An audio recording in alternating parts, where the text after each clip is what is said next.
I'm just going to verify that it's having audio because StreamYard's been having issues lately. Okay. There you go.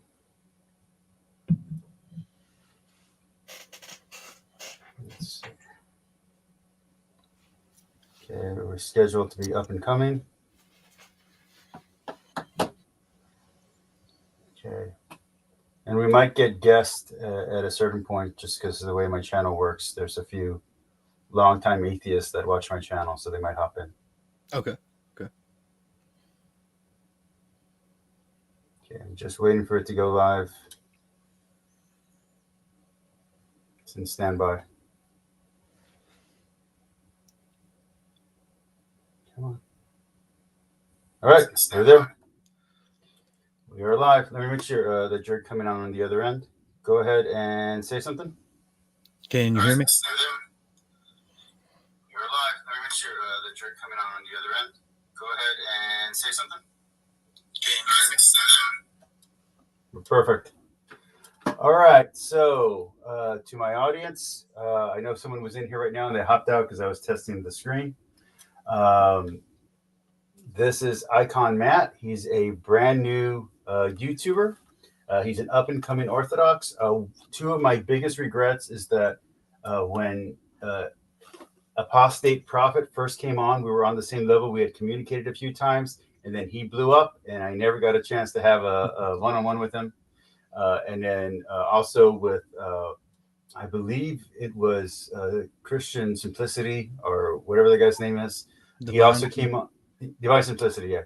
He came on the scene. He had no audience. He was doing boring stuff that I like, and I was trying to reach out to him, and I think we had a back and forth at one point where he was like, "Yeah, man, it'd be awesome." He's like super friendly, and then he did that Latin Mass thing, and his channel blew up, and it's like, well, he's never talking to me again. So. No, I'm always happy to do this kind of stuff. So, Matt, introduce yourself. Let my audience know who it is that they're speaking to. Floor is yours. I'm IconoMatt. My name's Matt. Simple enough, I guess. I'm newly Orthodox. I was raised Protestant my entire life, and until last year, I'd never even heard of Orthodoxy. I'm a big history nerd. I love ancient history, but it had never occurred to me to really look into the church history that was there. I thought that we had all that figured out. I thought that all that was already taught to me. Boy, was I wrong. So that's actually when you said that in your video, that you're a recent convert to Orthodoxy. That's actually what made me want to reach out to you and learn more about you, because I haven't seen someone in that position before. I explored Orthodoxy before I went back to Catholicism, and I just couldn't find a church that was near me for me to learn anything. Like everything, I'd have to go either to Mexico City. I live in Texas. I had to go to Mexico City, or I'd have to go to Austin or San Antonio. It wasn't happening. So, do you have an Orthodox church that's near you? Not super close. The closest one, the one that we attend, it's about an hour and 15 minutes away. I work 5 to 6 days a week. And so Sundays are my only guaranteed day off. So that's the day that we usually commit to going to liturgy. The wife and I, we just committed to becoming catechumens a week before last. So there's two churches that I could go to that like has a big, I guess, group. One's 4 hours away north, one's 4 hours away south. Texas is a huge state. So so basically, is that one way? No, so it would be 4 hours one way and then 4 hours back going to San Antonio, and then going to Mexico City. I think that's like a 2 hour drive. Jeez. So, yeah. But we do have an Orthodox. We do actually have an Orthodox of America Orthodox church. What do you know? What kind of Orthodox the one you're attending is? Yes, it's an Antiochian Orthodox church. It's Antiochian. Yeah, so it's part of the actual Eastern Orthodoxy. I know there's different sects even within Orthodoxy itself. Okay, hold on. I'm sending out the invitation right now for people to come in. Okay, and I'm going to say open room after the interview. Okay.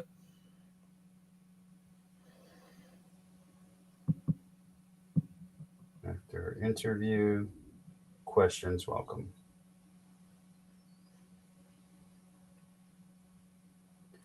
So let me ask, why Orthodoxy? What appealed to you in general?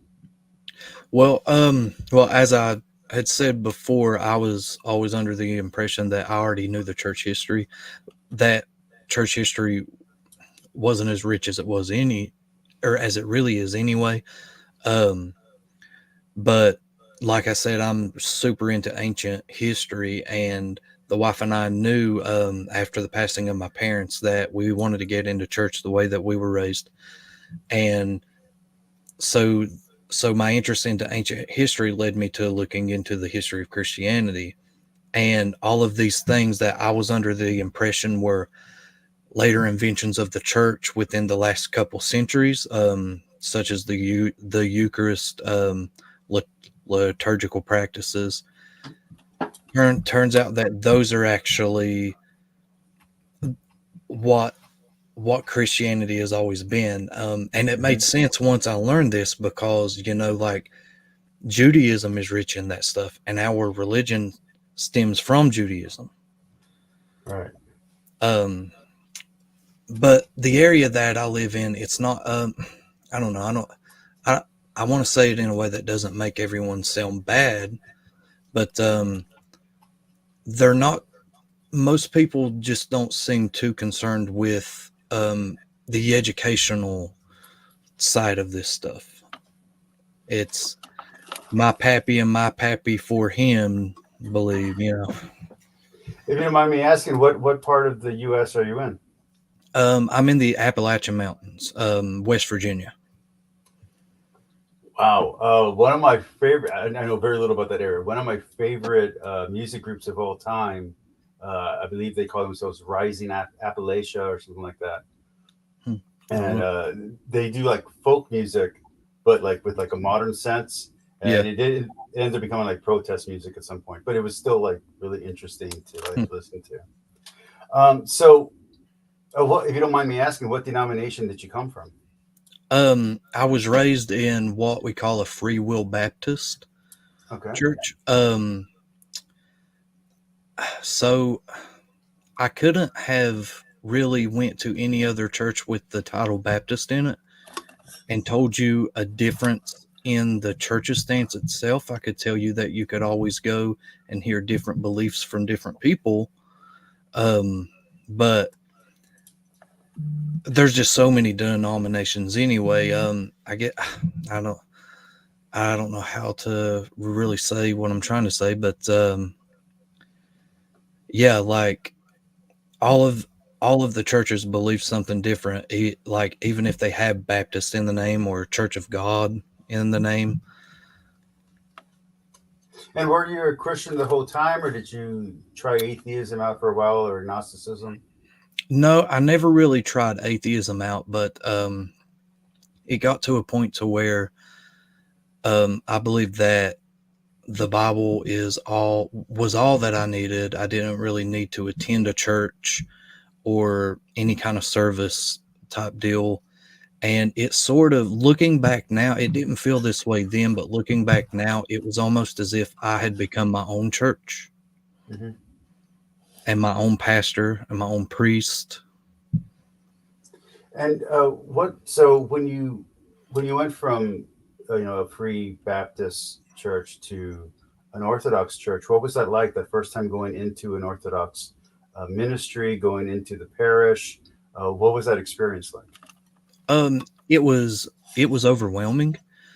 It was beautiful. It wasn't overwhelming in a bad way, but in a very nervous way, I guess you could say. And whenever we got out, my wife and I both were like, "Are we sure this is what we want to do?" Um, and we thought about it, and we had went to another Protestant congregation after that, and it felt so empty. Mhm. And so we came back, and we really couldn't imagine ourselves going anywhere else. So once you started attending, what were like maybe like the top three biggest differences from a Protestant Baptist point of view to the Orthodox uh, parish that you went into? What are like the first things you really noticed? The images, um, Hmm. The icons.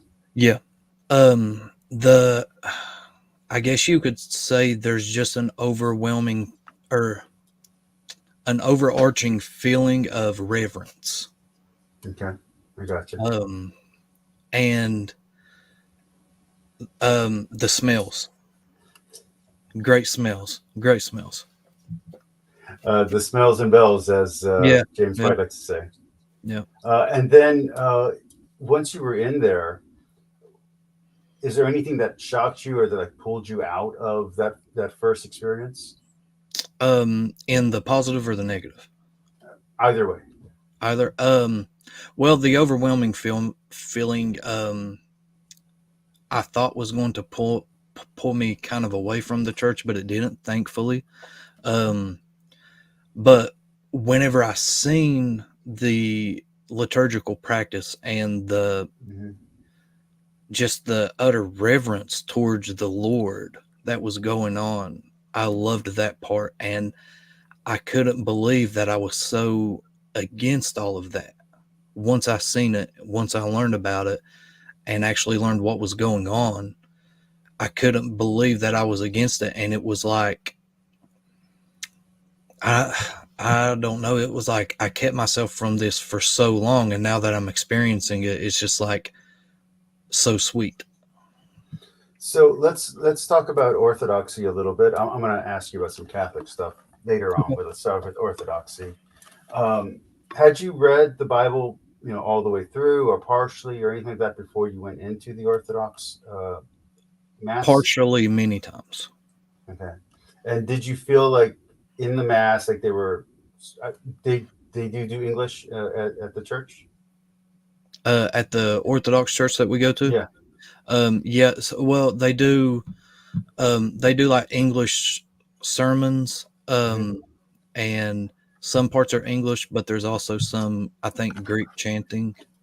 Okay. Now you said it's Antiochian. Mhm. That I believe Antioch is one of the ones that are founded by Peter. Do you Mhm. know anything Yeah. about the history of the church or about the history of its origins, anything like that? Um, I know some. I I wouldn't say that I know even most of the history, but I know some. I know that Peter was the bishop of Antioch and Rome, if Hmm. I'm not mistaken. Yeah, correct. How has that been learning because even talking to Catholics, a lot of Catholics don't know about the patriarchate.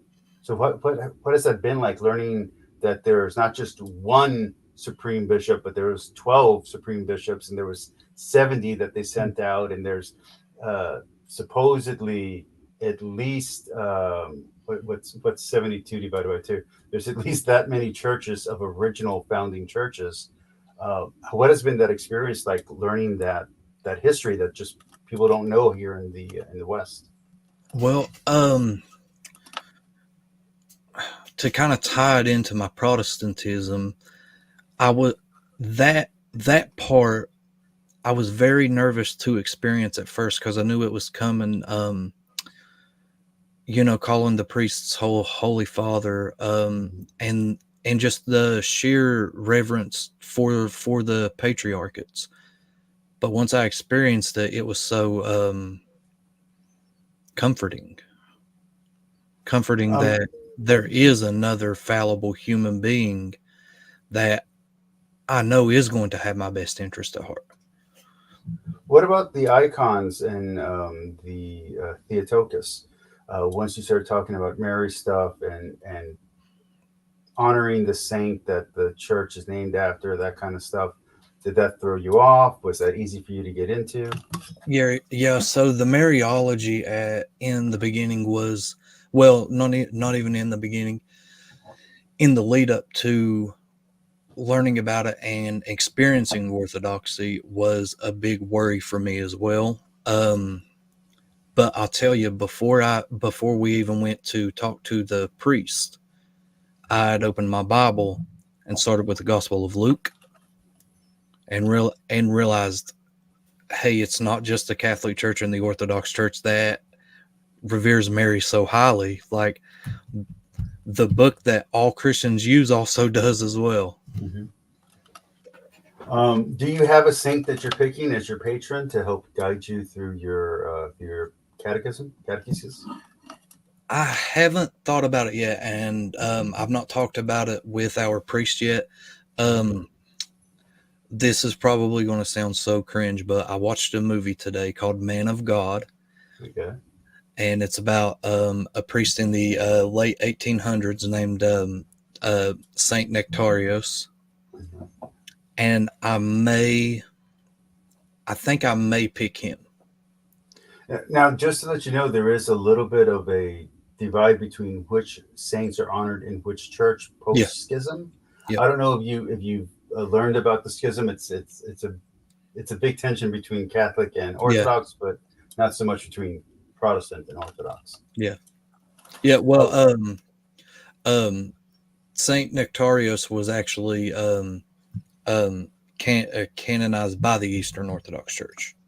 Excellent. It's good that you did that research beforehand.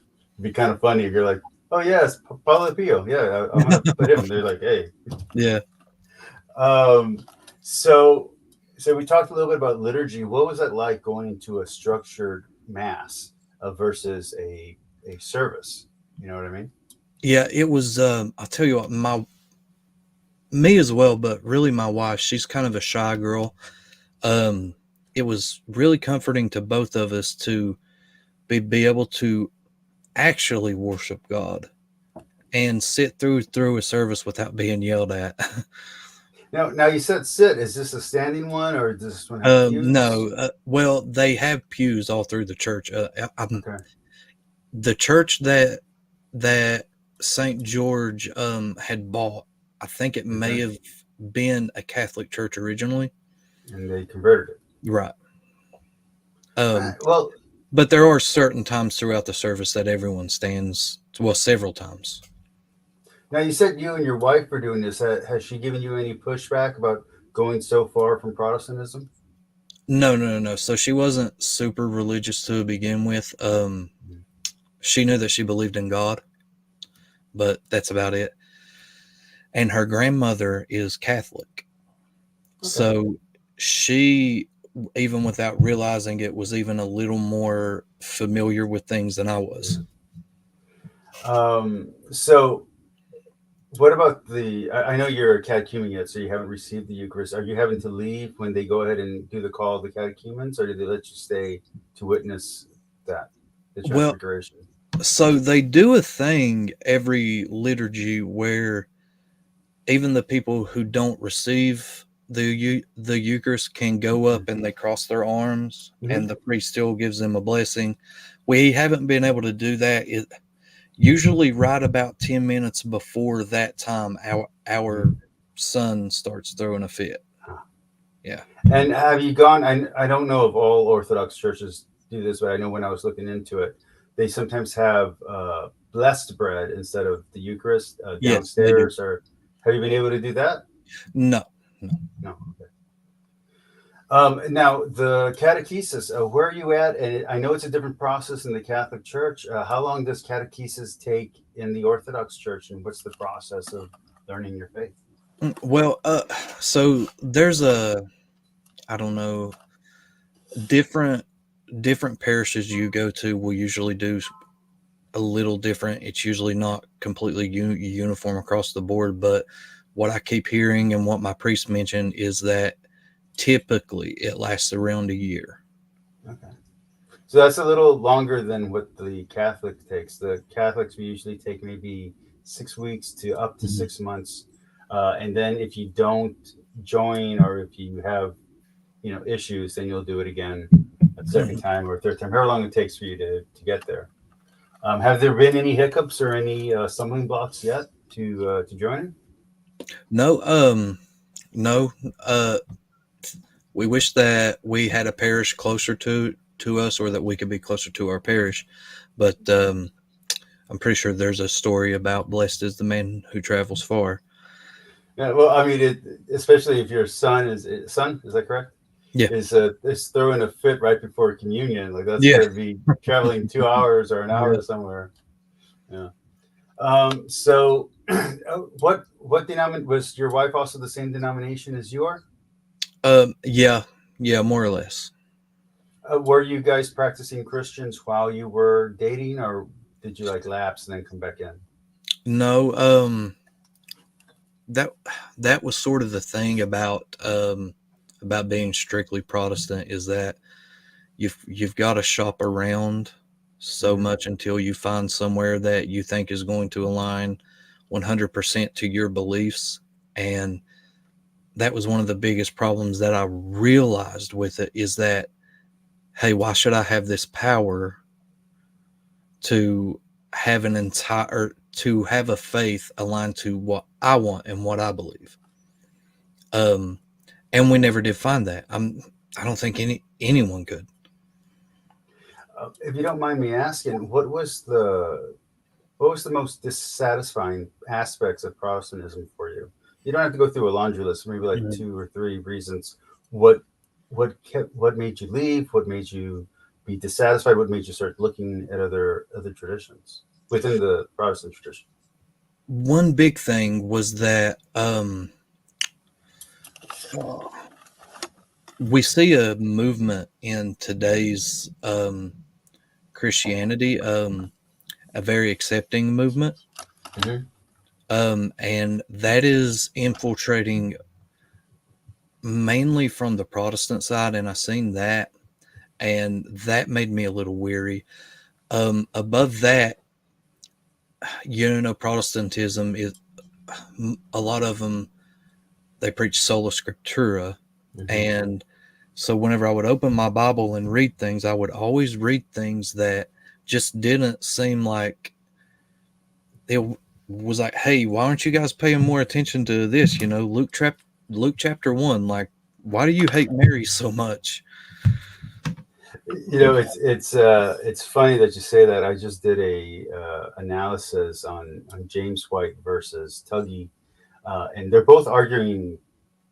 James White is on my side. He's on the Trinitarian side. He's on our side, but he's because he's using sola scriptura, he's making passages fit together that just don't fit together.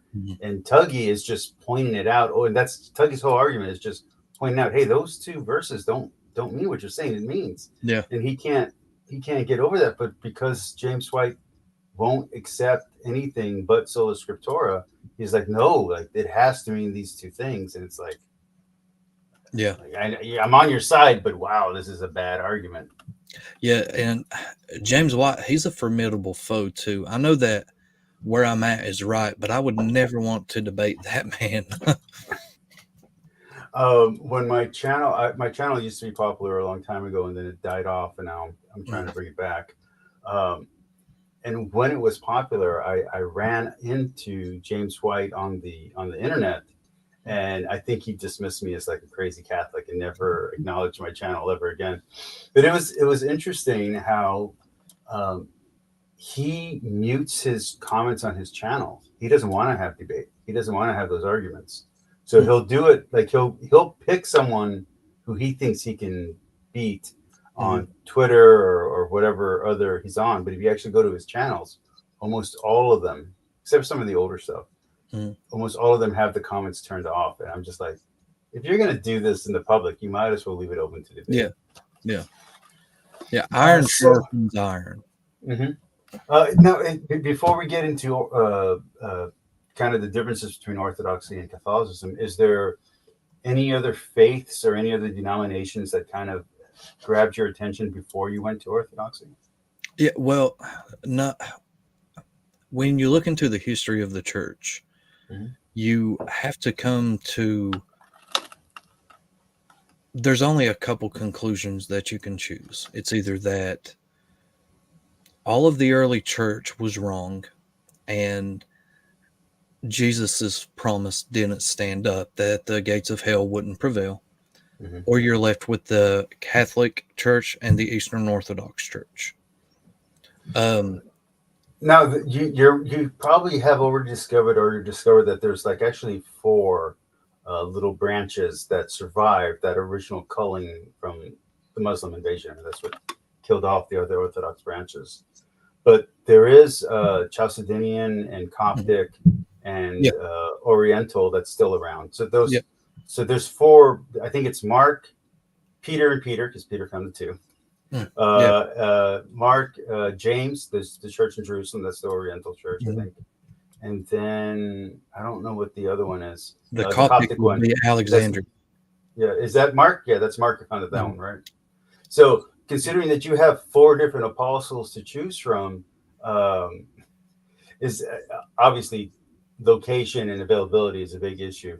But assuming that they were available to you, would you be interested in looking at any of the other surviving original churches? So I'd have no problem like visiting and seeing the things, and I don't like once I'm able to, or like once I'm in communion with the church, I don't think that I can receive communion at one of those churches. I think that they consider them what, non-Chalcedonian? Yeah, so I think Jerusalem's in good standing with both Rome and the Eastern Orthodox Church, but I'm not sure if the Coptics are in good standing. We all admit that we're brothers. We all admit that we're supposed to be one family, but I think they're still a little bit on the outs, which is kind of sad. I know that the Chalcedonians on both the Christian and on both the Catholic and the Orthodox side have some of their churches have joined the Catholic Church, and some of their churches have joined the Eastern Orthodox Church, because they've kind of worked out that disagreement from that point in time. Yeah. So there's another option for you as we start talking about the divide and the differences. In Catholicism, we do have Eastern Rite, the Byzantine Rite.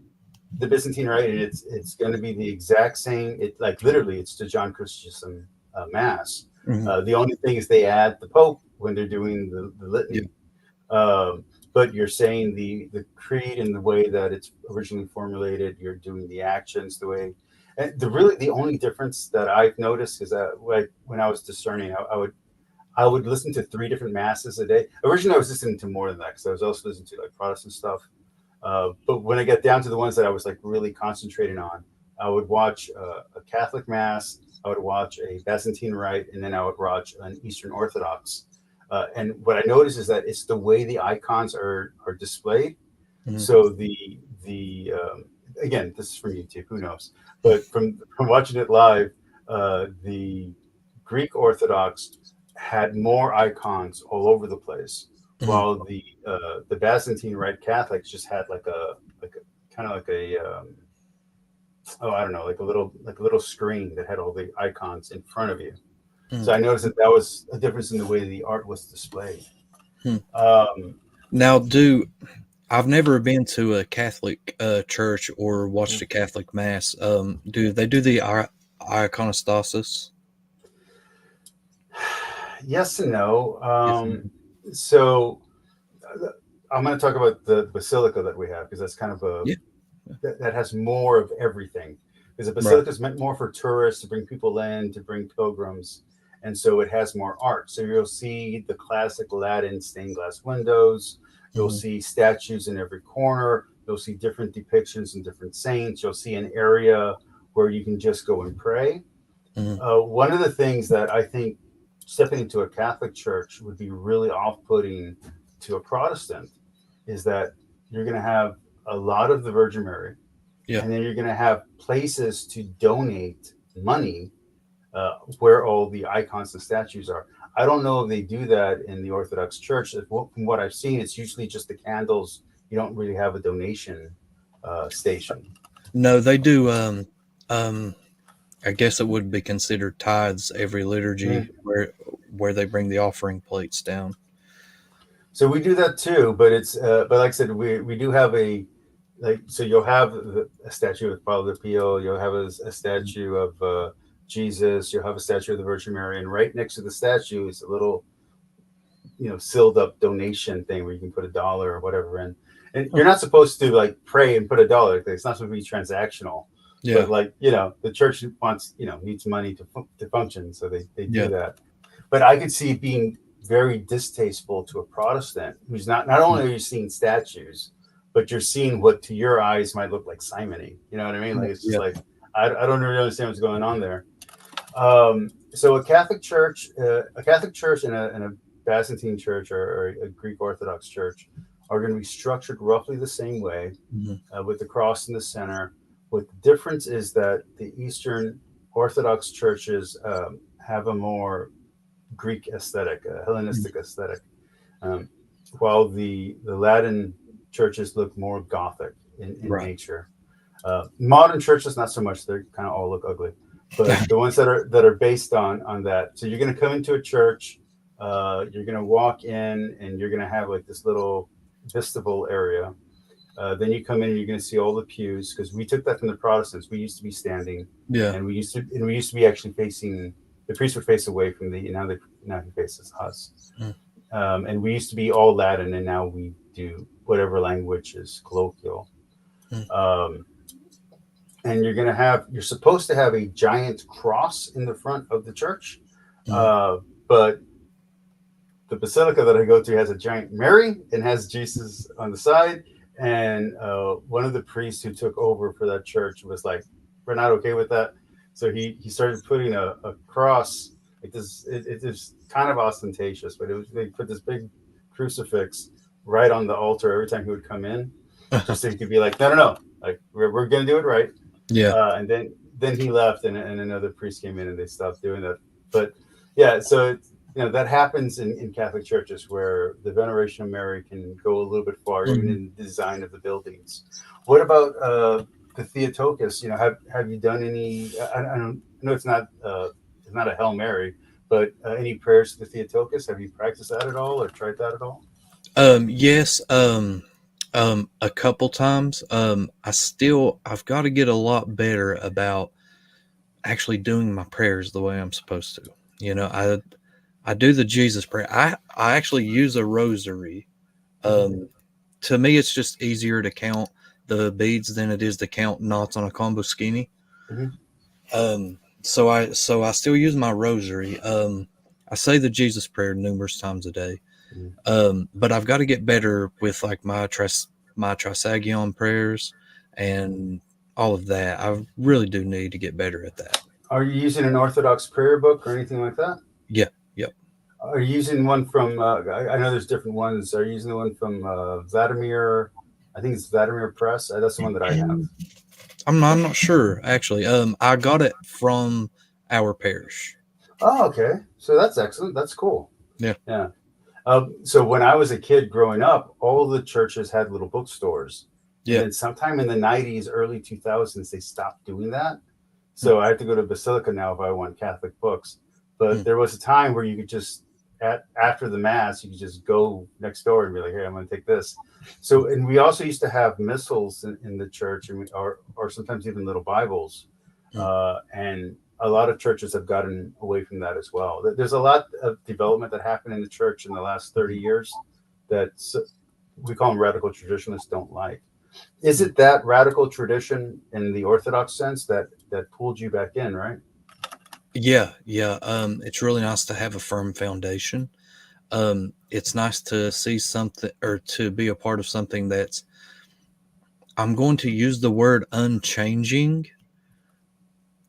I know that's not hyper literally correct, but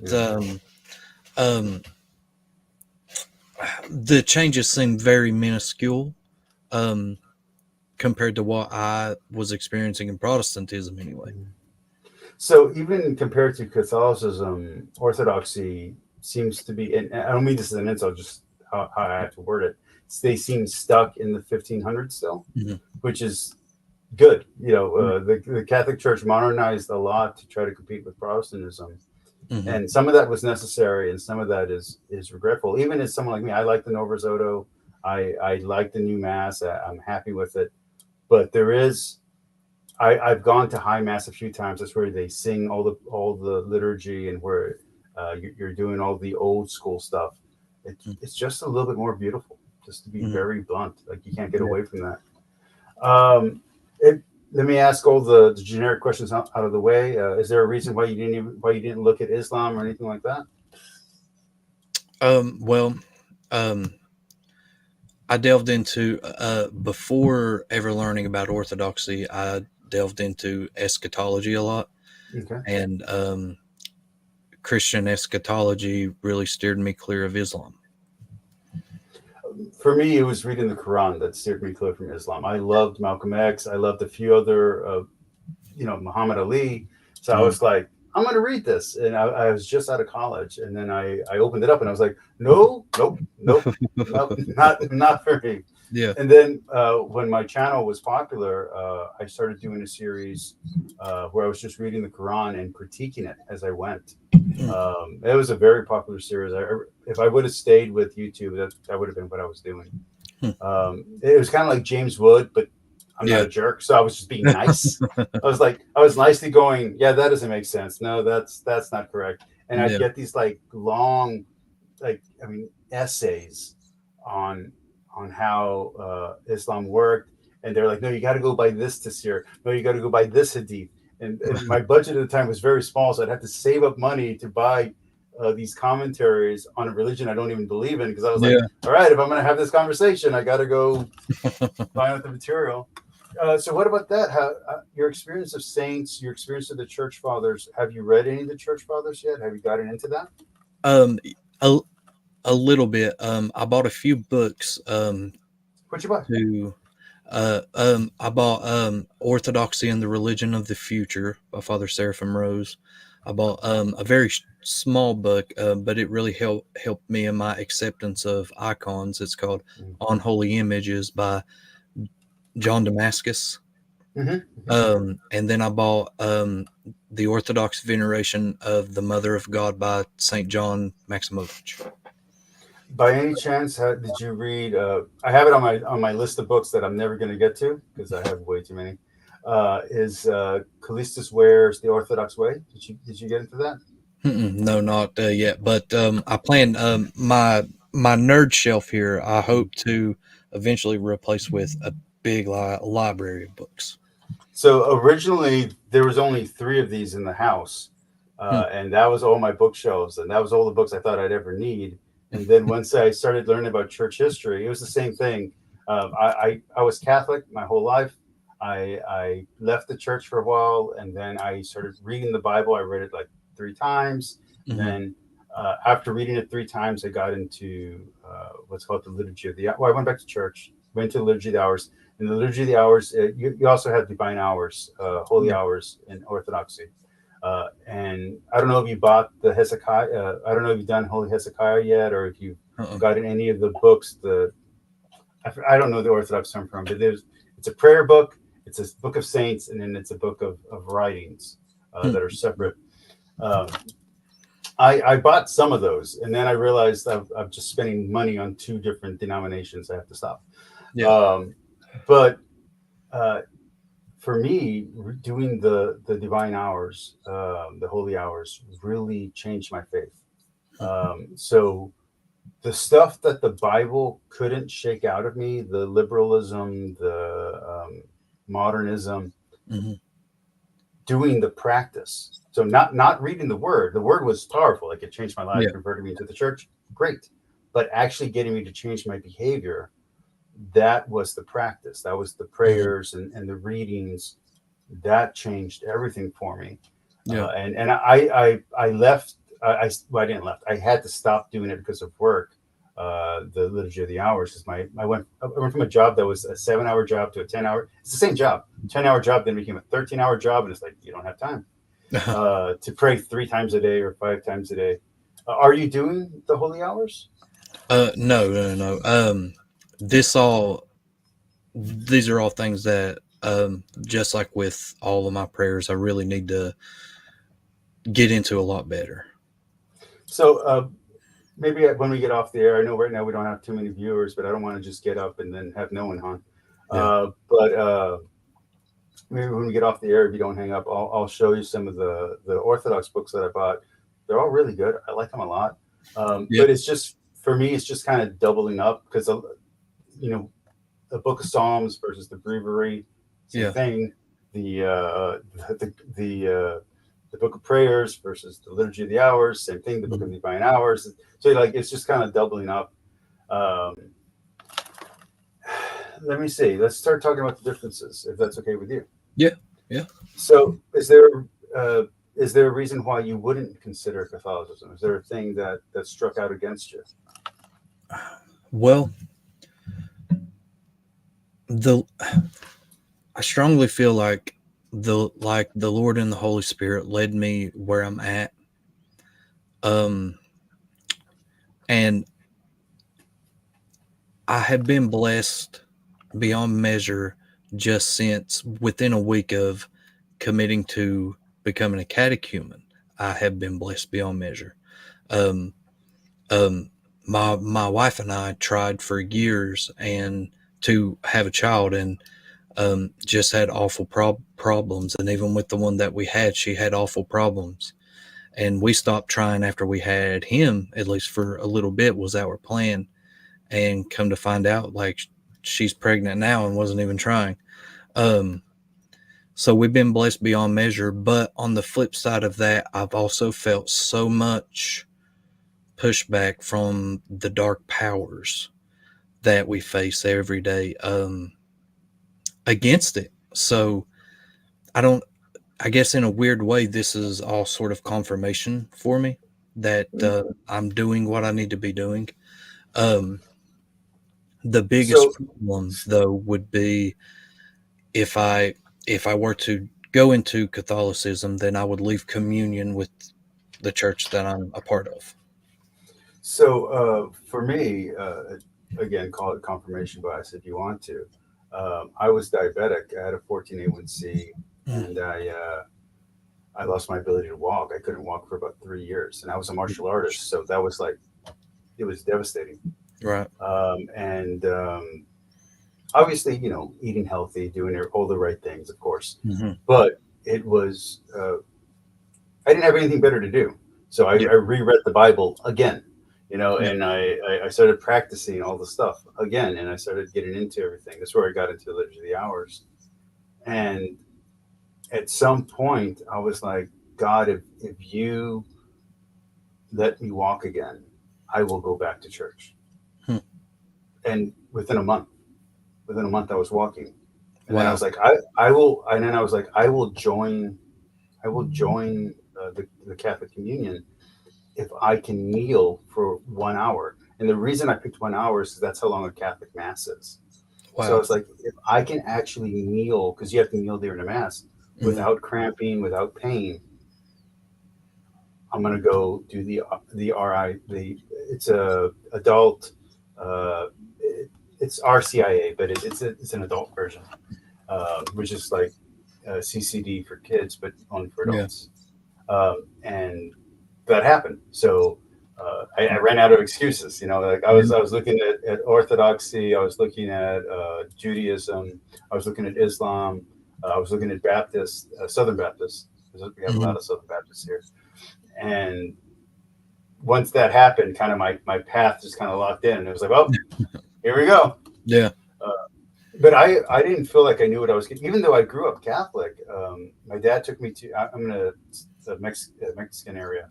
So I went to Spanish masses as a kid. So I had no idea what I was getting into when I went back in. And I don't know if you felt the same way. If you kind of felt like you didn't know what you were getting into, or if you just kind of felt like you were like coming home. You know, what happened with you?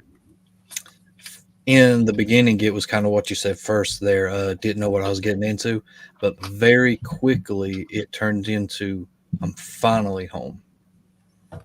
That's good. That's good. And I had been searching for so many years for that right home for myself, that conformed to me and my beliefs. But whenever I finally made it home to the Orthodox Church, it was like, wait, no, this is what I'm supposed to be a part of. It's not supposed to be a part of me. Like it doesn't bend to my will. I'm going to bend to your will. It's bending to God's will is a humbling experience. I can say that.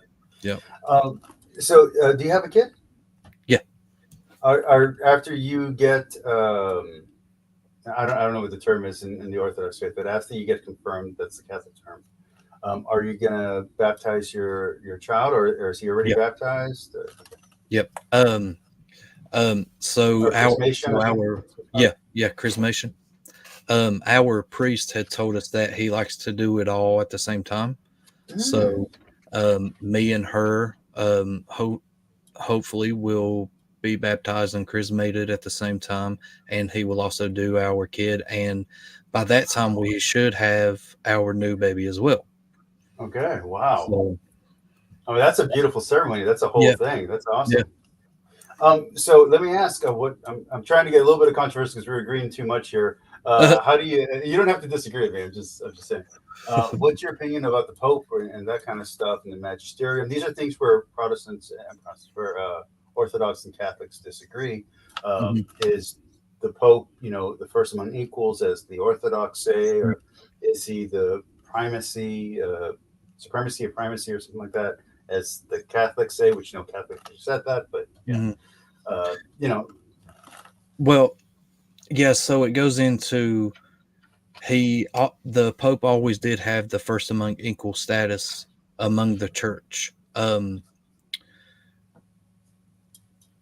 think that they took that a little too far jurisdictionally. I don't think that it should have ever gone that far, but that's another thing that I don't think that I could come to terms with. I respect the Byzantine Rite, as we were talking about earlier, for trying to meet both sides in the middle there.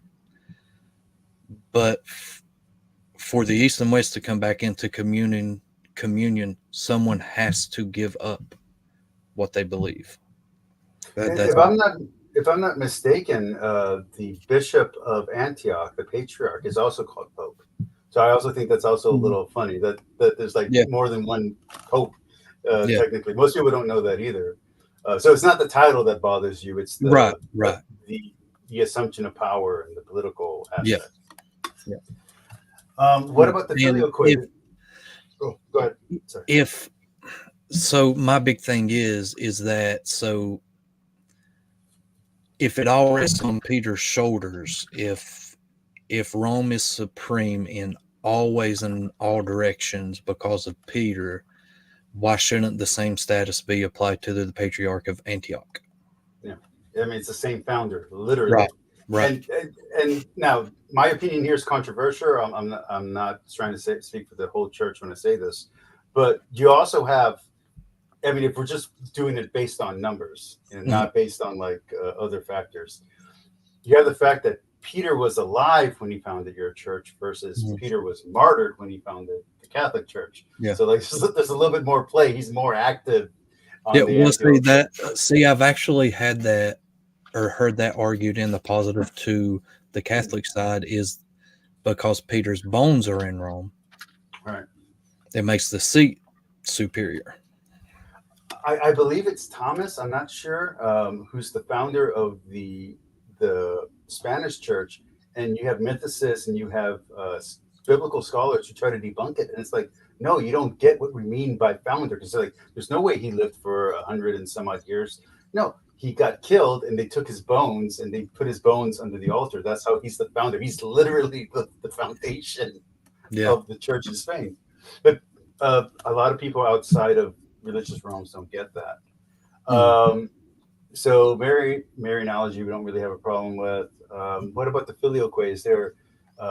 Do you have a stance on the filioque? I'm not even sure if it's something you're allowed to speak on as a catechumen. I don't want to get you in trouble, but no, I don't think that it'll get me in trouble. So yeah, the filioque is a problem, and it's not. We have the passage in John that on the surface seems to affirm both positions there. Right. That's actually where I was about to go, because I just did this for the Tuggy what debate. I read that passage and I was like, hey, that's That's the Catholic answer, and then that's the Orthodox answer. Yeah. They're right next to each other. What's going on?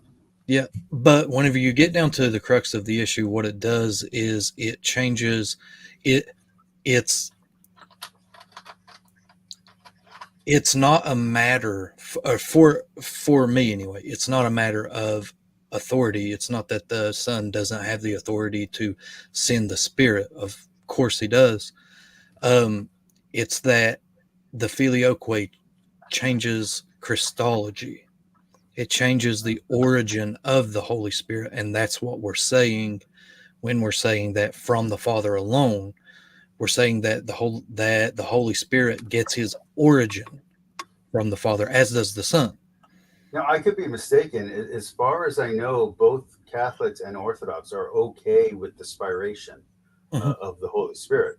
So it's kind of funny that the crux of the issue, not to be ironic, but the crux of the issue is whether or not the Holy Spirit is proceeding from both the Father and the Son, or proceeding from the Father alone.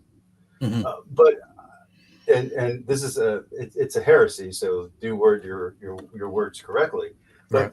if the Holy Spirit is only proceeding from the Father, how do you avoid there being a hierarchy in the Trinity? Well, so there is a hierarchy, but maybe the right terminology to use would be authoritative hierarchy. It's not a substantial hierarchy. So the Father's substance is not greater than the Son's or the Spirit's substance. It's not a hierarchy in being, but in authority. Just as Jesus says that the Father is greater than I, he's not greater than the Son in substance. So it's interesting. So not substance, but subordination. Right. Is I saw that because I always thought James White was a Calvinist. That's what he says he is. My first exposure to Calvinism was him. So I just thought that was Calvinism. And then Redeemed Zoomer and I had an argument on Twitter, of all things, over whether or not James White is a Calvinist. And then either one of his alts got into my comments, or someone who's just really a supporter of him, and they gave me like a whole explanation of how James White is not considered a Calvinist. He'd be a Reformed Baptist. He calls himself a Calvinist, and he's Reformed. But I guess like 2 years ago or 3 years ago, someone pressed him on this issue of the subordination of Jesus to God, and James White made the error of saying that there is a hierarchy in the Trinity, and that's not only a heresy in Catholicism and Orthodoxy, that's a heresy in Calvinism. So here's the guy who's the face of Calvinism, going straight out heretic. So it's like this whole scandal of, and I didn't know about it. I didn't know anything, but this guy pointed it out, and I looked it up, and you see James White, after he says this thing, going on different interviews with different Calvinist preachers, and trying to justify his view. And I'm like, well, okay, I get it. Yeah. So, yeah, hopefully I worded that in a decent manner to where I don't get myself or get my feet in some boiling water. But yeah, I would say that it's not a hierarchy in terms of substance and power, but rather authority, I guess, is a good way to put it. Again, I'm also not a theologian. So I was going to do a video that, and not to insult either one of us, would probably have a lot more views. I was going to go at Melanie Matt Goes Boom. Me and her have been arguing on Twitter, because she uses the F slur as a way to proselytize to people, and I'm like, that ain't Jesus. What's funny about that is that, as we were just talking about, there's this Orthodox way of doing things, Orthodox small o, both the Catholic Church and the Orthodox Church, about how we present Jesus and how we present the Word and how we speak. But it takes catechesis, and not just catechesis, it takes practice. So you're very new to Orthodoxy, and yet you're already out there as an Orthodox on YouTube. When I first came back to the church, I said stuff that was 100% in line with the Bible, but wasn't aligned with Catholicism. And I didn't know any better. I was saying stuff that because when I grew up, just short background, my dad was a Knight of Columbus. He's part of the group that recruits priests to become priests. He would go to prisons and read the Bible to people in prison. It was this whole thing. So I grew up with the Vatican documents in my house. I grew up with the catechesis in my house before it was popular. Like now you can just go get it online. There was a time where you have to actually find the catechism. And then I also grew up with the Bible, because, and Mariology. Like my dad was a Marian. So I grew up with that. And yet my beliefs as a Catholic, after I'd already been accepted into the church, after I already had this great, miraculous miracle thing happen to me, was super liberal. And I was doing exactly what Melanie Mack was doing it, but I was doing it on the other side, and I was like defending, you can't defend abortion to be a Catholic, but I was defending the woman's right to choose. I was defending, marriage equality rights and all this kind of stuff that the Catholic Church is against. But I didn't know any better because I had grown up listening to liberal Catholics and to liberation theology and to, yes, B.S. Lewis, we actually have to recruit priests. Yes, it was prisons. There's a guy in our chat. Okay. So, while all of that was happening, I said a lot of stuff my first 2 years before I got into, because it took me about 2 years, 3 years to discover the Liturgy of the Hours, before I started reading Holy Tradition. Because you just don't, even as a Catholic, you don't get told any of this stuff. Like, you hear the term church fathers, you hear the term read the Bible, but you have your missal, you have your mass, and unless you're doing daily mass, it's kind of like in the background. It's not really a forefront thing. And so you're saying all this really liberal, anti-Catholic stuff, but you don't know it's anti-Catholic, So do you have that fear? Because Melanie Mack is a brand new convert into Christianity, and she's going hate preacher. She's going, I don't know if you remember the guy's name, Anderson, where like he would just say the most hateful things, and he got so far into it that he became a joke. So the people that he was preaching against would have watch hours together, and they would watch him to laugh because they were like, the hate was so extreme that it became funny. Like it wasn't like they weren't scared of him. They weren't like being convicted. They were just like, dude, where are you getting this stuff from? So are you worried about that being so new to the faith and to be speaking on it before you've gone through catechesis and before you've gotten the blessing of your bishop, to do so? Of course. That's always a pretty overwhelming fear.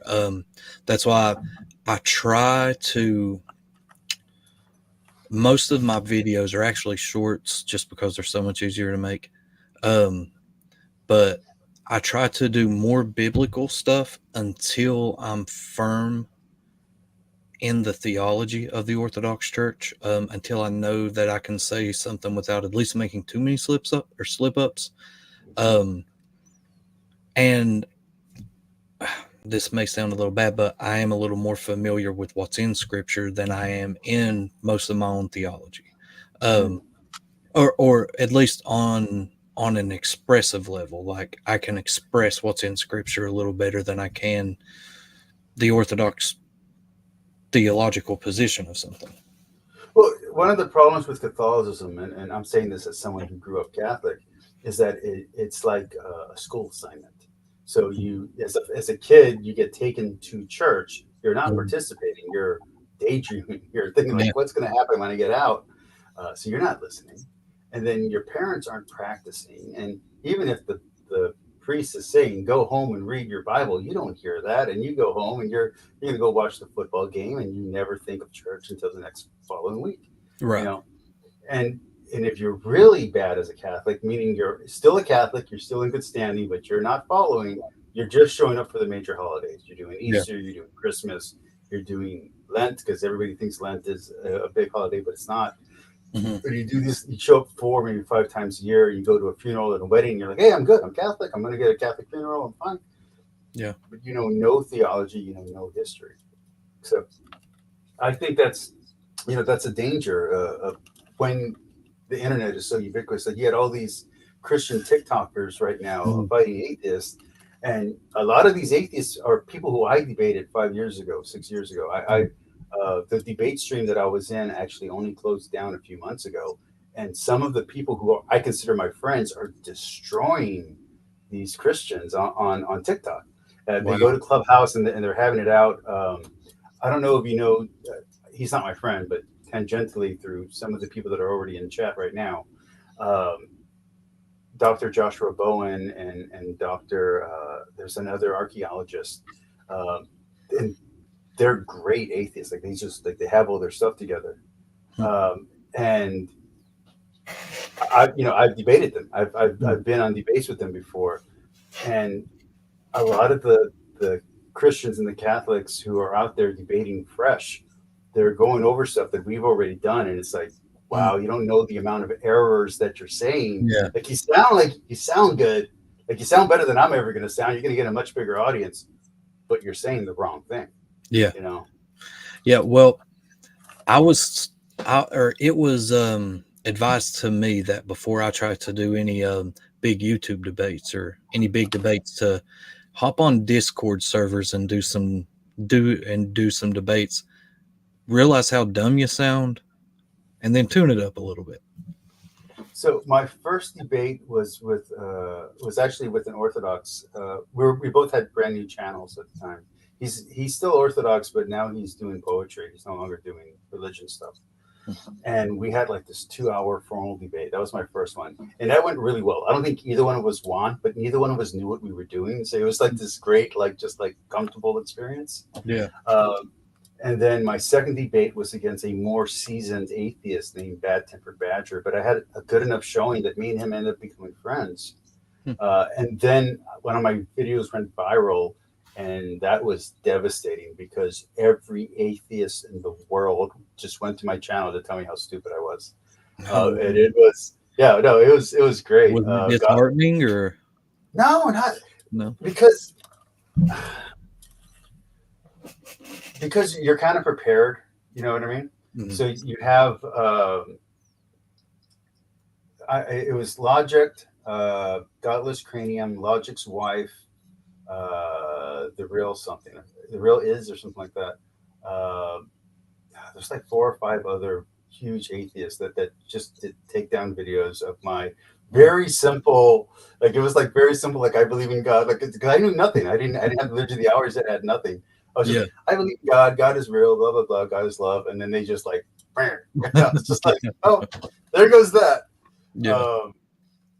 And so I watched these new Catholics come up, and they rise super high, and then they get demolished, and then they just stop producing. And so for the last 6 years, I was a salesman, and I was working 12-hour, 13-hour days. So I was making videos still, but they were low quality. It wasn't good. But I just never stopped. I just kept producing. I'm like, I'm just going to put what I think out there. And I think if you do that, you can have a very long life here on YouTube. As long as you're not trying to make it your main income, and as long as you're speaking the truth and you're not preaching hate, I think you can have a super long career on YouTube. Yeah. It's only when you start trying to get controversial or start trying to get interesting that you start making mistakes. Yeah. Understand that John Christensen and Origen said it long before you said it. Yeah, right. I think if you keep that humility, I think you're okay. Yeah, just when you're even the Lord tells us there's nothing new under the sun. Yeah. I think once you start thinking you've got the answer, you're like, I know how to convince atheists. That's you've stepped over a hurdle you shouldn't have stepped over. Yeah. Okay. Before we either open up the room or finish up the stuff, do you have any questions for me? I mean, you're speaking to a Catholic. I don't know if you've spoken to a Catholic before. Anything you want to ask? Can I ask an off-topic question? Sure. I see a book in your background called Bushido. Mm-hmm. So are you like really big into like samurai stuff, things like that? I have over 8 swords. Have you watched the new Shogun series? No, I got rid of cable, so no, I Oh, haven't. okay. I haven't. Okay. I think you can get it on Hulu, right? Yeah, yeah. Yeah. I've heard it's really good, and I was going to ask you about it if I should watch it or not. I've heard that Anthony Cummings, so he's the one who writes all the ninja stuff. If you've ever read anything about ninjas, it's written by him. I think, as far as I know, he endorses the show. So if he's endorsing it, it's good. There used to be like a really huge HEMA community, and I'm not sure if it was some show. I think it was a show about the Crusades or something. And all the HEMA people, the HEMA people online got involved in this show, and the show didn't last, but the fights on that show were amazing. Like, it just looked so good because it was like people who really like believed in this stuff. So it just made everything look, excellent. And I had watched a video from a YouTuber I watch all the time named Metatron. yeah, I'm a big fan of his. I love his stuff, and he did a video sort of endorsing the Shogun show, saying that it's super accurate to the time period. There's not any, or if there is, there's not many big mistakes that they make. So I was like, we really want to watch it. So when I started my YouTube channel, my very first video, I don't know if it's still up, I think it is me responding to Metatron, because my goal back then, and this is over 7 years ago, so I didn't reach it, but my goal was to be the next Metatron or the next Atheism is Unstoppable, but on the Catholic side. Yeah. That was a mistake. That was a mistake. But trying to take on Metatron, he made a video saying that women couldn't be warriors because they're not strong enough. And he worded it a little sloppy. He's much more careful now. Not because of me, just like he's gotten better at his skill. So I have I'm going to call her a niece, but she's like a very good friend's kid who was the state champion weightlifter, and she outlifted the guys. And she's only she's like 5'2", and she's super skinny. And so in Metatron's video, he was like, "You can't take a female with no experience in martial arts and get her a sword and have her be a fighter in one day. A man is strong enough that you can put him give him a sword, he's dangerous immediately." That was the argument. And I was like, I can prove you wrong. And so I had my niece come over, and I was like, "I'm going to give you a sword, and I'm going to teach you how to fight in less than 30 minutes. And let's see if you can pick it up." Because his argument was that like the bow and arrow and the gun, you can pick up immediately. Yeah. So you don't need those extra physical skills. And everybody took my video wrong, because they're like, "Well, he has a female martial artist that he has on some of his stuff." And I'm like, yeah, I'm not saying that he's stupid. I'm saying that this part of the argument was wrong. I wasn't saying that he was wrong in general. Most women can't do this now. Heck, most guys can't do it now. So like, I'm not saying that he's wrong. I'm saying that the factor that he put in there was wrong. Right. That it can't be done. Like, obviously, it would have to be like a woman who was physically active. But I don't know if you've seen I have a Chinese wife, so maybe that's why TikTok shows them. But there's a lady who I think there's 2 Chinese ladies who are farmers, and they cut trees for a living. And so they cut the wood, and it's like a whole streaming thing in China where like they try to depict rural women living normal lives, because everybody lives in the city in China. Like, China's super overdeveloped. So they want to show like rural women, and it's kind of like what's going on right now on TikTok, where they're angry at like country women, like the city women are angry at country women. It's like that, but all the time. And so this girl she chops down a tree, and she'll take 4 or 5 logs and put them on her back and carry them back to her house and go back and do it again. And so she's super strong. She's super skinny, super strong. So I was just using that, and I was just like, okay, I'm going to do the same thing. So I took my little power lifter niece, and I was like, come on in, Yeah. and we did. I taught her basic chemo moves. So we started off with the katana, and then I was like, no, let me really show you. And I have this huge ass. Where are you? Right here. I have this guy. Oops. What did you cut on? You cut on something. Oh, okay. Oh, check it out. So I have this guy. Oh, nice. I gave this to her. Is that a claymore? Yeah, it's a claymore. Well, no, sorry, this is a bastard. I'm a very small guy, I'm sure. I got it. I gave it to her, and I was like, okay, now do everything I showed you with because his argument was that a girl who's fresh wouldn't be strong enough to make the movements even if she was physically strong from farming labor. So I was like, okay, you're physically strong, and I showed you how to do it with a light sword. Now do it with a big heavy thing. And she did great. She was amazing. But nobody liked that video, and my career of being a critiquer of HEMA died that day. But, okay, any other questions for me? Anything going on Catholic-wise, religion-wise? Advice about going forward, what to do, what not to do on YouTube, anything like that? So a religious question first. If there was an Orthodox parish close to you, do you think that you would ever consider making that switch? Well, there is one in a city that's slightly off, but they're not always consistent about when they're open. I had a very good friend, a client of mine back before I was a salesman. I was a personal trainer. That's why I have all the stupid martial arts stuff. And he would pay me a lot of money to go on these long hikes, and we would have to talk about something. So we talk about religion, and he's a Greek Orthodox, generational Greek Orthodox. Like his parents are Greek Orthodox, and his mom's side is all Greek, and his father's side is all Japanese. And so we'd have these great conversations about religion and esotericism, and it was great. Not only was he a great client, but eventually we just became like best friends. Like there's just no way around that. You're spending like 3 hours, 6 hours a day hiking, together. So there is a church, but it's not always.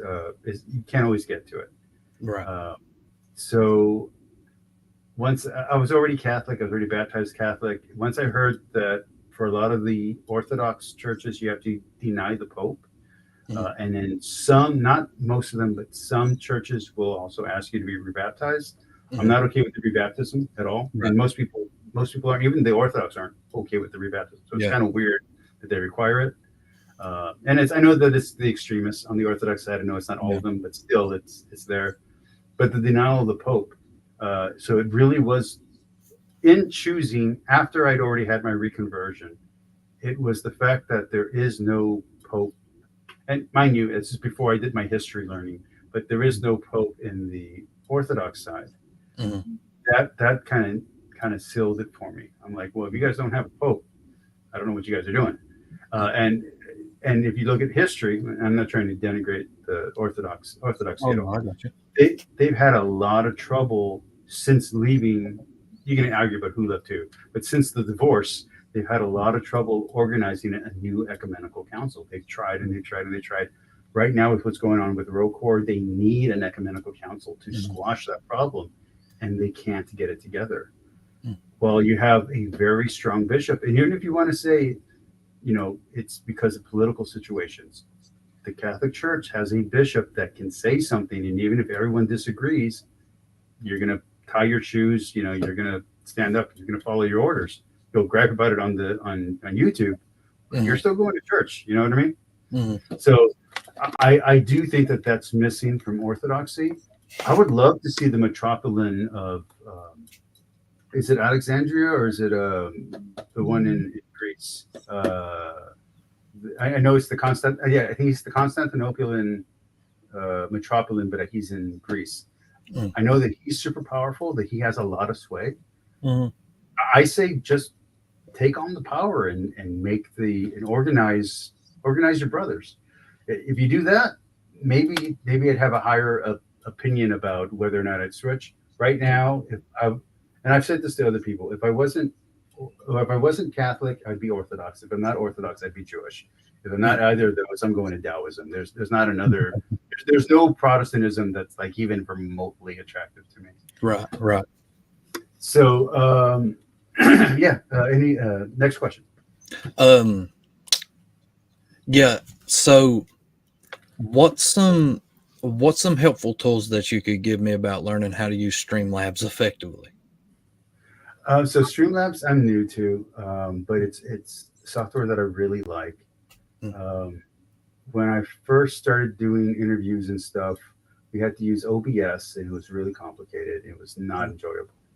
Streamlabs doubles into OBS, and it lets you stream to multiple platforms at one time.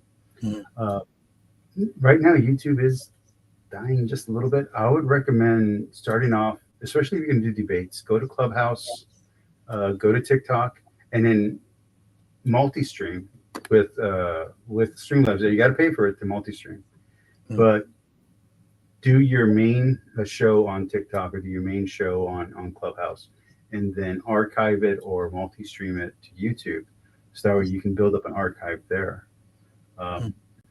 What I don't recommend doing is don't take on a super huge popular Orthodox person. Like, don't take on Jay Dyer, because even if you win, you're going to lose your audience. Yeah. So I took on. I did like 4 or 5 videos. I'm the guy who took down Vigilant Christian Mario. Okay, Vigilant Christian Mario said a lot of wacky stuff. He was a huge YouTuber, and I did a takedown video. I did an exposed video, and bam, he was gone. I took on Rachel Steffens, and I took her channel down. And I was building up, and I was getting Catholic people wanting to interview me, and I was like, oh, everything's taken off. And then this guy named Brian Holdsworth made a video defending the Inquisition, and I had just read the encyclical from the Pope that said the Inquisition was wrong, and we apologize for it. So I felt like I'm ready to go.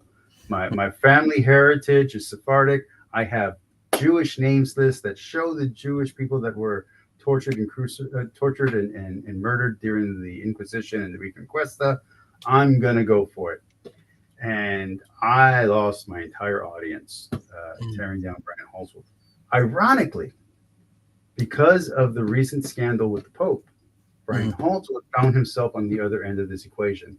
I don't know how. All that happened with Lofton, right? Yeah. And I don't know how bad it hurt him. I don't know where it's going on there, but he tried, because I had been saying for years that he'd been doing radical traditional red meat, and that he's stuck. I didn't know the term, but he was stuck in audience share, which means that you're being held hostage by your audience, so you can't say things that you really think. Right. And so once this thing happened, where the Pachamama incident. You then had Catholics picking sides on whether the Pope is legitimate or not, and Holdsworth, being trapped on the radical traditional side because of audience capture, because of audience share, went with the Pope is wrong, and Michael Lofton just spanked him, and it was like, and I wrote to Michael Lofton, and I was like. Hey man, like I've done this too, but like this is getting kind of gross. You're destroying him, like. And Michael often writes back to me. This is in the comments. He writes back to me. He's like, and I don't know if he's seen my videos or not, but he goes, "I'm sure that if I was you, I wouldn't back down, and I'm very sure that you wouldn't have backed down, Winky." You know what I mean? And I'm just like, does he know who I am? Does he? Yeah, but yeah, no. So that's what I would say is, don't decide that you know better than the people who are more popular than you. Even if you're right, you can't win. Right. Because all you're doing is you're causing a schism. Yeah. It's not worth it. Like my channel, I was doing 50,000 views a video, and then I dropped down to like 25 views a video for 5 years. So it's really not. I mean this honestly. It's not worth it. If Jay Dyer says something stupid and you're going to be Orthodox, yeah, be like, hey, okay. Wait till a Catholic says the same thing, and then attack the Catholic for the dumb statement. And Yes. by proxy, you're. Jay Dyer is one of the biggest influences that I've had into Orthodoxy. I really love his content. He knows a plethora more than me. I can't think of anything that he would be wrong that I would be right on. Just thinking about it. So I had a very interesting thing happen when my channel was no longer popular. It had already suffered, but I have videos that have amazing views still. And the videos that do, one of the videos is one with Jimmy Akin, because Jimmy Akin, I read from the Liturgy of the Hours on essence energy distinction, because the Liturgy of the Hours includes ante-Nicene fathers, so they have fathers preaching before divine simplicity became the thing in Catholicism. And so I simply read that the soul is the anima that animates the body. That's what's written in that text. It's Gregory Nicene or Nicaea. It's one of the Gregories. And a viewer of mine heard that, called into Catholic Answers, and Jimmy Hickey goes, "Don't ever watch that channel. And don't read the NAB Bible." And it was like 3 things that I said, and they're like, "This is trash." And I'm like, "Okay, I'm gonna do a counter video to it." And I made this video, and it's very popular. It's called "What to Do When Catholic Answers Disagrees with Your Bible." And it's this great video where I simply read this thing that says the opposite the Catholic Answer says. And I just stress the fact that they're a lay apostolate. They're not the magisterium. They're not the church. They're lay people. They have just as much authority as you and I have. Right. So relax. Like, I get it. They're big, but don't let that stress you out. That video did excellent, but that's because I handled it better. I wasn't there going like Jimmy Akin, the biggest. No, like, I love Jimmy Akin. So I'm like, I was very careful to be like, I love Jimmy Akin. I know he insulted me, but and then like 2 years later, he did a retraction that nobody heard, and it wasn't directed toward me. He just goes, "So I've said some dumb stuff in the past about the energy and energies distinctions. Basically, what I meant was I'm trying to defend St. Augustine's understanding as opposed to the Augustinian understanding, because Aquinas and Augustine are the ones who give the energy distinctions, and if you don't have the divine simplicity, and if you don't have that theology set up properly, it can destroy other Catholic beliefs." And I was like, thanks 2 years later, where it doesn't matter anymore. But yeah, so would Jimmy Akin kind of be the Catholic Jay Dyer? Oh, most definitely. Jimmy Akin, unfortunately, has kind of fallen off the last few years. He had a really bad debate with James White, and he had a poor showing of a debate with my homie Bart Ehrman. Oh yeah, and Bart Ehrman wiped the floor with Jimmy, but it wasn't that Jimmy had bad answers.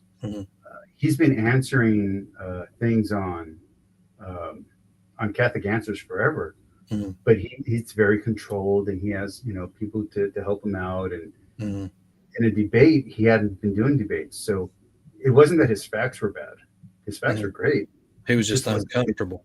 Yeah, he was just not a good debater, which is fine, But like, it meant that his popularity kind of waned, and he's also getting older, and I think he's kind of trying to get away from Catholic Answers to do his own thing. But I don't know of any Catholic apologist that has as much knowledge as Jimmy Akin. Yeah, there's one Catholic apologist. He may be affiliated with Catholic Answers. I'm not sure, but his name is Brian Mercier. I don't know. He's got a channel called Catholic Truth. I really like the channel a lot. Yeah, there's a guy. There's another Catholic guy. There's a lot of guys that came up right after I had a chance to become popular, and I just didn't watch them because A, I didn't have the time, and B, I was like a little bit like, oh, Come on. I Continue. pissed off one guy. I pissed off one guy. Come on. But you know, there's a bunch of really beautiful Catholic stuff going on when I started, because Catholicism wasn't on YouTube. It was Catholic Answers and nobody. Mm-hmm.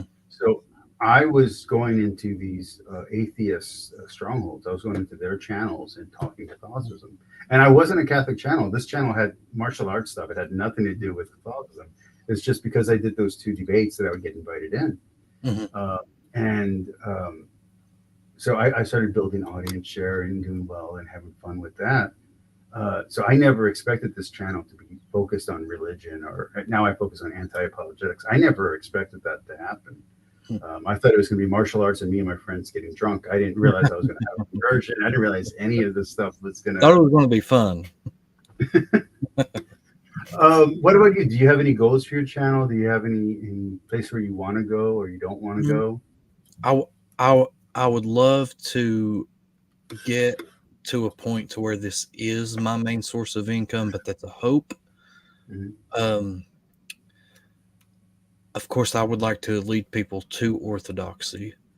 But honestly, my biggest hope is that I just walk away each day with a little more knowledge than I walked in with. So I didn't know this was going to happen, because I didn't come into any of this stuff to be an apologist or anything like that. I was just simply talking my nonsense and just having fun. But I made some really great friends through YouTube. Most of them actually surprisingly atheist. Bad Temper Badger, Gur Streams. There's like 4 or 5 other ones. B.S. Lewis.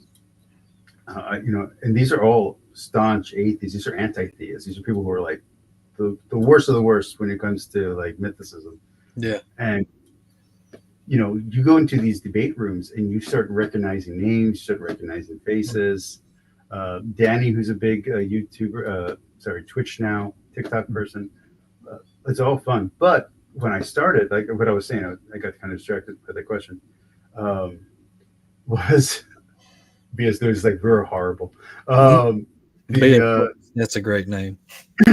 When I started, there was a very small Catholic faction. It was all Protestant. It was all Baptist, actually. Yeah. And the biggest channels were. This is excuse the language. This is when it was the time of the shitlords, and it was Atheism is Unstoppable Logic and a few other really,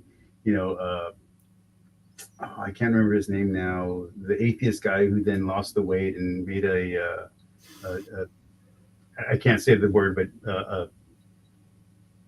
how do I say it? How am I going to put it? A special site that we're not allowed to mention here. He started doing that. And then Jake and I can't remember the other guy. They were reading the Bible. It was like Atheist Reads the Bible. Those were the big channels. Like they were huge. Jocelyn Glenn and a few other people. So I started debating these people. Like they all made videos about me, and that was like it was fun. But I would go to like Catholic Amanda, and I would go to Catholic Converts, that Catholic couple. And these were the big Catholic YouTubers. They're gone now. Like all these people are wiped from the internet, like they never existed. But that was your Catholic YouTube. The Catholic YouTube was not these well-produced. Like you look at a Brian Holdsworth video, and then you look at Catholic Amanda or my videos from that same time period. He looks like he has like $1,000 production video, and I still have this same setup, but with a much cheaper camera. It's changed a lot. YouTube is changing again right now, and it's helping my channel. I'm about 500 hours or 400 hours away from monetization. And then I can get the bump and get the promotional stuff. I'm on StreamYard. I have the membership. I have all the perks, including stuff that I can sell. I have a Twitch channel that's not monetized at all, but they've been sending me things about how to make my channel better. And even YouTube, now that I'm closer to monetization, sends little helpful like someone's watching my channel because someone's sending me like, hey, this is what you need to do. This is what you not need to do. This is what you monetize. This is, you know, who you were. But I was shadow banned for a long time after the, I don't know if you remember, there was a martial arts stuff where they decided that all weapons were evil. And I had a bunch of martial arts stuff on my YouTube channel. And this group called Thig and Fan had to fight to get everybody's martial arts videos back. Wow. And they won. Yeah, this is like I think it's the first, they call it the first great shadow ban. And I was in that situation, and so I thought this was going to be a martial arts channel. And in all honesty, I thought, you know, that's where I got shadow banned. That's where I got all my audience share. That's what I thought it was going to be. And do you then think Christian YouTube needs to worry about that possibility, or do you think that it's too big to worry about that possibility? I think because it probably makes them quite a bit of money too. It's ironic that Catholic Answers is kind of the problem and the solution. They're a corporation, so they're never going to get banned. They can say stuff about homosexuality that I could never say. Right. They're never going to get banned. And so if you notice that a lot of the Christian YouTubers are now Catholic, but they're not just Catholic, they're Catholic Answers affiliates. Yeah. So it's not Catholicism and it's not Christianity. And don't get me wrong, I'm not hating on them. Everybody needs to make money, right. But I miss there being real Catholics. And by real Catholics, I mean people who aren't getting paid to be Catholic, people who aren't getting paid to make a defense. They're just simply sharing their lives. Like there was this beautiful, when I was learning the Liturgy of the Hours, there's this college girl, and she just has this very simple video explaining how to pray the Liturgy of the Hours and where to sing and where not to sing. I can't find the video anymore, and none of these super produced Catholic channels have that kind of information. But that's sometimes what you need as a Christian or a Catholic. You don't need this intellectual debate about whether or not this thing is bad, or the Pope did this, or the metropolitan of Russia has declared that all Ukrainian Orthodox are no longer Christian. You don't need any of that stuff. Sometimes you just need, hey, I want to pray with you. Yeah. Like Hollow before Hollow existed, and it's free. You don't have to pay money for it. You just get to pray. You get to like talk about like, hey, today I got tempted by sin and I didn't give in, or hey, I sinned today and I had to pray and I had to go to confession, and it's okay. You know, that kind of stuff is what's missing in the Catholic YouTube. Very much, because that used to be what it was. But like I said, all those people are gone, and my channel is insane, so I don't even. Oh, so where do you? I was asking though before that I talked a little too long. What do you want to avoid, and where do you want to aim at? I know you want it to be your income, but what do you want to do with your channel? Who do you want to reach out to? Do you want people to become Orthodox, or do you want people to just become Christian? And what don't you want to do? I would say both. I would love to lead people to Orthodoxy if I can at least share the word of Christ and Christ himself with them. That's awesome as well. No matter how that turns out. Some things that I would like to avoid is I really want to avoid ever becoming so conceited that I think that I matter more than I really do. And I would also like to avoid kind of like the deal that you're talking about with Catholic Answers, where I'm kind of strangleholded on something. I can't be who I want to be on here. I hope that never happens. And hopefully. I would also like to reach out to Protestants just to let them know that just because it's different doesn't mean it's evil or idolatry. So let me ask you, so we can start wrapping up. Let me ask you a few, because I don't think we have enough people in the chat right now to do an open room. If anyone wants to be in open room, I'm going to put in the link right now. But if no one hops in, we're going to probably close out soon. Okay. All right. So I'm going to put in the link in the chat right now, but I want to ask you some more general, some more basic questions, see where you are in your faith journey and in your Christology. Okay. So what is the message of Jesus Christ? Let's start there. What is the message of Jesus Christ? Mm-hmm. Well, the Gospels account all of his words spoke. Well, not all of his words spoken, but they do a good job of that. But just faith in him and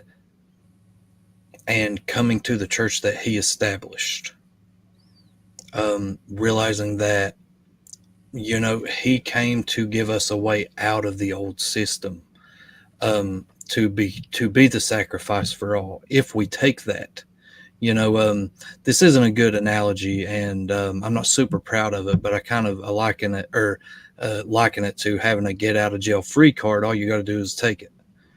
Mm-hmm. So let me ask you this.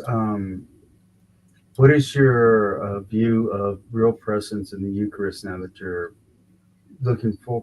I don't think you guys call it Eucharist in the Orthodox faith, but now that you're looking to communion, what are your thoughts there? Yes, I believe in the real presence. Jesus. We should make a short, not an argument, but a kind of a short case that Protestants might understand what you mean by real presence. Yeah, well, Jesus said that this bread is, or that my flesh is true food, and he gave them the bread, and he said, my blood is true drink, when he gave them the wine. And there were even people, even disciples, who took offense to this, and Jesus sort of mocked them in a way without mocking them, but then he goes on to say right out after that he knew who the Father was going to put into his hand. But Jesus, if the real presence isn't a thing, I don't think that Jesus would have said it in the way that he did. And now, what would you say to atheists? Because I have a lot of atheists, and I have Muslims that subscribe to my channel. What would you say to the sinner who's watching right now, who either doesn't believe in God or has rejected God or thinks that they're being a Christian, but they're living a very hypocritical lifestyle? What's your message to the sinner, to the wicked one? To the wicked one who doesn't believe would be experience it for yourself. If you're truly looking for God, he will not stay hidden. For the wicked who thinks they believe,